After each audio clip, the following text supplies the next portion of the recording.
You are getting sleepy. Your CPAP mask is clamped tightly to your face. You will not toss and turn through the whooshing. You will not throw the mask. It's not working, Harold. People who struggle with CPAP have partners who struggle too. Luckily, now there's Inspire. No mask, no hose, just sleep. When I snap my fingers, you will remember to visit inspiresleep.com. Inspire is not for everyone. Talk to your doctor to see if it's right for you and review important safety information at inspiresleep.com.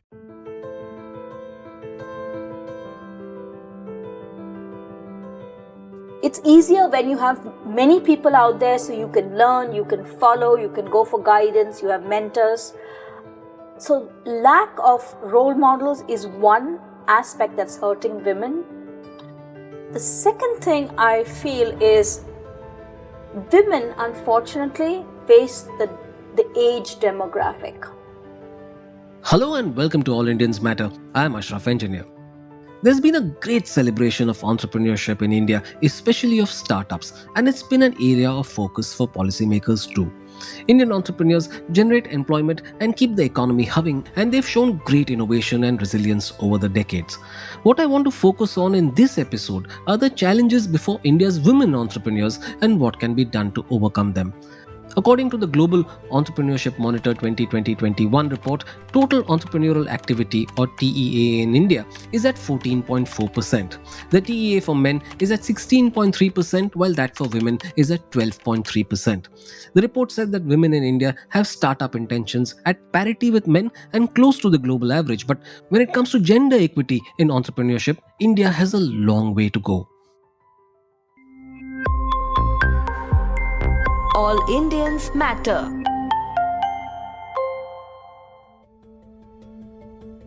Being a woman in India is difficult, and it's even tougher to be a woman entrepreneur.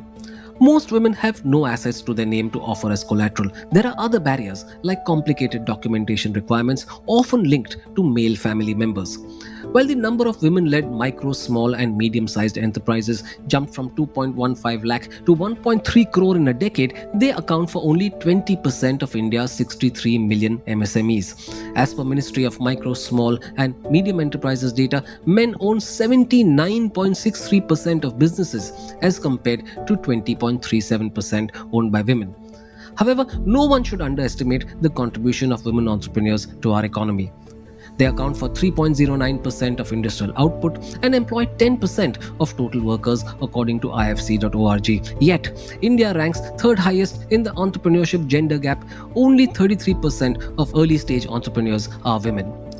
The MasterCard Index of Women Entrepreneurs 2021, meanwhile, ranked India 57th out of 65 countries. The report pointed to cultural conditions and bias that prevent or discourage women from becoming entrepreneurs. It added that women are also reluctant to grow their businesses due to lack of funding. So India needs to facilitate better access to finance for its women entrepreneurs. It also needs to make it easier to do business through single window clearances, tax cuts and other measures. A report by Bain & Company in 2019 said, and I quote, "When provided with equal access to inputs, women-owned enterprises produce equally strong economic outcomes when compared with enterprises led by men."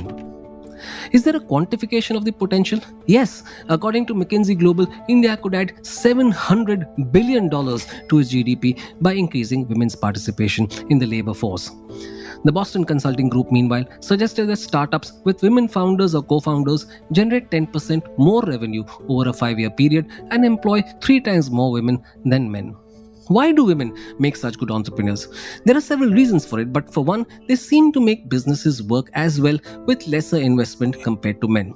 For another, they are great at multitasking. According to a University of Hertfordshire study, when women and men were assigned 2 tasks at once, women slowed by 61% while men slowed by 77%.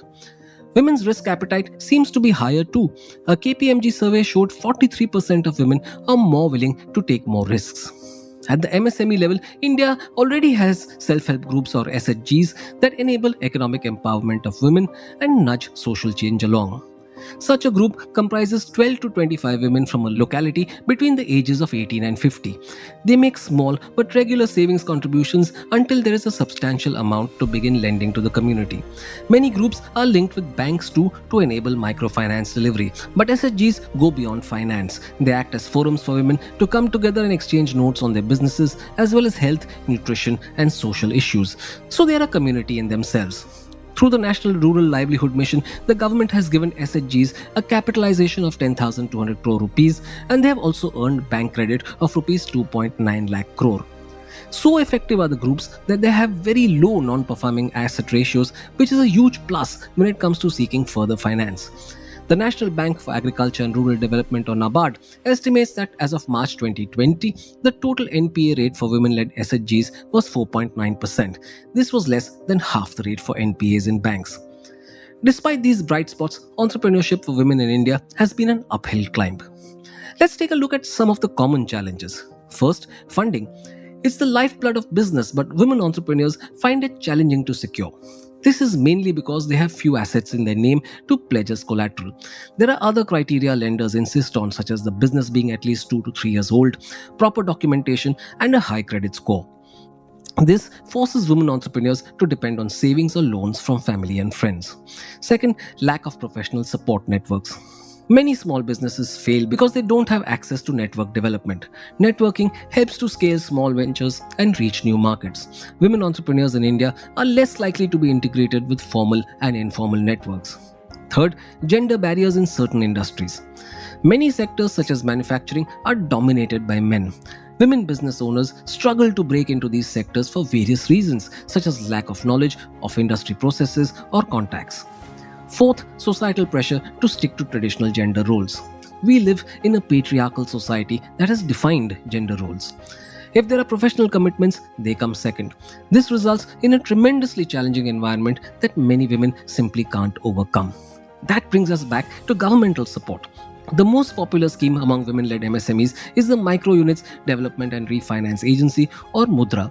The scheme itself is gender agnostic, but it's particularly suited to women because it offers collateral-free loans, removing a huge financing barrier. There are other women-centric schemes such as the Prime Minister's Employment Generation Program, Stand Up India, Mahila Udyam Nidhi Scheme, Udyogini Scheme, SIDBI Make in India Loan for Enterprises, and also the Rural Self-Employment Training Institutes. However, lack of awareness about them is a major obstacle.